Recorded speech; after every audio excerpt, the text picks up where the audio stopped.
दरवर्षी आपण काही ना काही तोडगा काढतो, तसा तोडगा आपण निश्चितपणे कांद्यावर काढून आपल्या कांदा उत्पादक शेतकऱ्याला. नमस्कार शेतकरी मित्रांनो, महाराष्ट्राचे मुख्यमंत्री देवेंद्र फडणवीस हे नाशिक येथे मराठी भाषेचा एक कार्यक्रम आयोजित होता. या कार्यक्रमासाठी नाशिकमध्ये जात होते. नाशिकमध्ये जात असताना नाशिकमधील शेतकरी हे कांदा उत्पादक शेतकरी एकवटले व गळ्यात कांद्याच्या माळा घातल्या, रस्त्यावरती कांदे फेकले आणि मोठमोठ्याने घोषणा देत होते की कांद्याला भाव मिळत नाही, कांदा विषयावर चर्चा करा व कांदा शेतकऱ्यांसाठी अनुदान किंवा काहीतरी घोषणा करा व काहीतरी साथ द्या शेतकऱ्यांना, अन्यथा आम्ही तुमचा ताफा जो आहे तो अडवणार आहे अशी घोषणा देत होते. पण त्यांचा ताफा जो आहे तो थांबला नाही, कारण त्यांचं पोलीस सर्वेक्षण हे मोठं होतं आणि देवेंद्र फडणवीस हे सर्व पाहत होते. पण नाशिकमध्ये त्यांचा जिथं कार्यक्रम होता मराठी भाषेचा, त्या ठिकाणी सर्व शेतकरी हे पोचले आणि मोठमोठ्याने घोषणा देत होते. त्यांच्या भाषणाच्या वेळेस मुख्यमंत्री देवेंद्र फडणवीस यांचं लक्ष जे आहे ते वेधून घेतलं, कारण गळ्यामध्ये कांद्याच्या माळा घातल्या होत्या आणि कांदे हातात घेऊन ते भाषणाच्या ठिकाणी पोचले होते आणि मोठमोठ्याने घोषणा देत असल्यामुळे देवेंद्र फडणवीस यांना त्यांचं लक्ष जे आहे ते द्यावे लागले आणि त्यांनी भाषणामध्ये काय म्हटले ते आपण सविस्तर असं ऐकूयात आणि काय म्हटले कांदाविषयी व कांदा शेतकऱ्यांविषयी आपण माहिती घेऊयातच. पण शेतकरी मित्रांनो, सध्या कांदा भावाची अवस्था ही खूपच बिकट बनलेली आहे. आपला उत्पादन खर्च आहे 20 ते 22 रुपये आणि आपल्याला सध्या कांद्याला भाव मिळतोय प्रति किलो 5 ते 7 रुपये. यामुळे आज शेतकरी खूप मोठ्या अडचणीत आला आहे.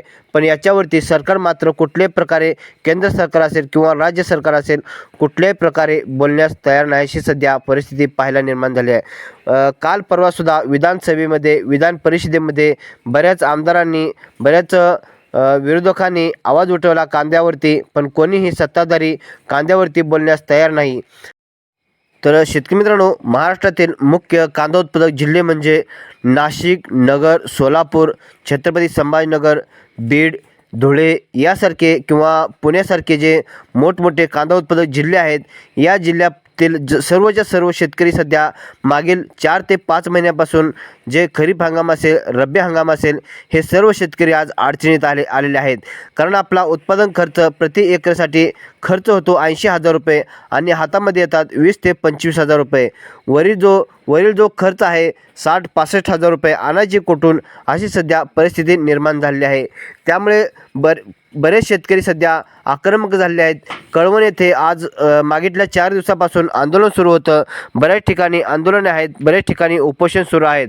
पण सरकार मात्र कुठल्याही प्रकारे तोडगा काढत असताना पाहायला मिळत नाही, अशी सध्या चर्चा आणि आपण पाहतच आहोत. आणि शेतकरी मित्रांनो, देवेंद्र फडणवीस यांच्या आज ताफा अडवल्यानंतर त्यांनी भाषणामध्ये शेतकऱ्यांसाठी काय म्हटले व काय घोषणा केली, या व्हिडिओमध्ये आपण सविस्तर पाहूयात. संधी मिळाली त्याबद्दल आभार मानतो. जाता जाता खरं म्हणजे नाशिकमध्ये आम्ही आल्यानंतर नाशिकमध्ये कांद्याचा प्रश्न देखील सुरू आहे आणि काही लोकांनी आज माझी गाडी अडवण्याचं ठरवलं होतं. दुर्दैवाने माझी गाडी निघून गेली, त्यामुळे त्यांचा कार्यक्रम काही होऊ शकला नाही. म्हणून त्यांची क्षमा मागतो की तुमचा कार्यक्रम होऊ शकला नाही, तुम्ही माझी गाडी अडवू शकला नाहीत, पण तुमचा प्रश्न महत्त्वाचा आहे. माझी गाडी जरी तुम्ही अडवू शकला नाहीत तरी प्रश्न महत्त्वाचा आहे. त्यामुळे मला आजच भुजबळ साहेबांनी, गिरीश भाऊंनी, दादा भुसे सगळ्या मंत्र्यांनी आज नाशिकच्या कांद्यावर बैठक घ्या अशा प्रकारचं पत्र दिलेलं आहे. त्यामुळे लवकरच तुम्ही जरी माझी गाडी अडवलेली नसली तरी ती बैठक घेऊन दरवर्षी आपण काही ना काही तोडगा काढतो, तसा तोडगा आपण निश्चितपणे कांद्यावर काढून आपल्या कांदा उत्पादक शेतकऱ्याला दिलासा देण्याचा प्रयत्न आपण करू. वैश्विक बाजारामुळे दरवर्षी काही ना काही अडचण आमच्या कांदा उत्पादक शेतकऱ्यावर येते, पण जेव्हापासून युतीचं सरकार आहे, दरवेळेस अडचण आली की कांदा उत्पादक शेतकऱ्याच्या पाठीशी आपण उभं राहतो. तसे यावेळी देखील आपण राहू, हे या ठिकाणी सांगतो.